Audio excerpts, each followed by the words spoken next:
Imagine que ton ancêtre ressemble à ça, ça ou ça. Il n'y a pas trop de différence entre les trois images, mais imagine ton ancêtre qui ressemble à l'un d'eux. Ça, c'est ce que dit le titre de la vidéo. Et si l'homme était évolué de la tortue? Dans la théorie de l'évolution, ce qui compte, c'est la pression, le froid, la faim, les prédateurs, mais aussi la douleur. Oui, la douleur. Les tortues utilisent la douleur comme ressource, mais nous les êtres humains, nous la craignons. Par contre, si l'on imagine un homme issu de la tortue, c'est-à-dire un être dont l'évolution et la culture est profondément façonnée par la douleur, alors la douleur ne serait plus un signal d'alerte à éviter, mais un outil, un levier, voire une ressource. Certains exemples réels montrent comment des humains ont appris à utiliser la douleur à leur avantage. Voici 5 exemples clairs dans lesquels l'homme a utilisé la douleur comme super pouvoir. 1.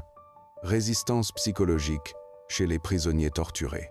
Des études sur des anciens prisonniers de guerre israéliens torturés pendant le conflit du Kippour ont montré que leur perception de la douleur était profondément altérée. Certains ont développé une résilience extrême, capable de supporter des douleurs répétées sans effondrement psychique. Avantage, une capacité à résister à des pressions physiques et mentales que d'autres ne pourraient pas endurer. 2. Maîtrise de la douleur chez les fakirs et ascètes. Dans certaines traditions spirituelles, Indé, Tibet, etc., des ascètes s'exposent volontairement à la douleur. Jeûne extrême, posture prolongée, piercings corporels, pour atteindre des états de conscience modifiés.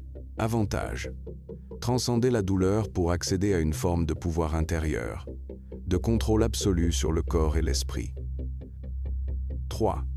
Utilisation de la douleur en entraînement militaire. Les forces spéciales, comme les Navy SEALs ou les Spetsnaz russes, intègrent des épreuves douloureuses dans leur formation. Hypothermie, privation sensorielle, simulation de noyade.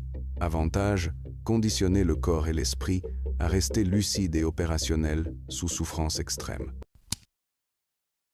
4. Douleur comme catalyseur artistique. Certains artistes comme Marina Abramović utilisent la douleur physique dans leurs performances pour provoquer une réaction émotionnelle chez le public. Avantage, transformer la souffrance en langage, en art, en message universel. 5. Douleur comme preuve sociale ou rituelle. Dans certaines cultures, les rites de passage impliquent des douleurs volontaires, scarification, danse du feu, etc. Avantage, la douleur devient un marqueur de statut, de maturité, de loyauté au groupe. L'homme issu de la tortue ne sera pas un simple mortel comme nous, mais un être capable de choses inimaginables. Dans ce monde, la force sera quelque chose de très réputé, pouvant conduire à des championnats de force brute.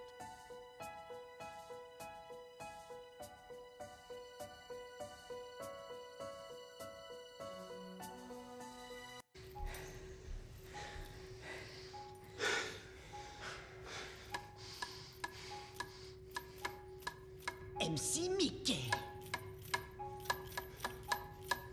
MC Kiri Kiri.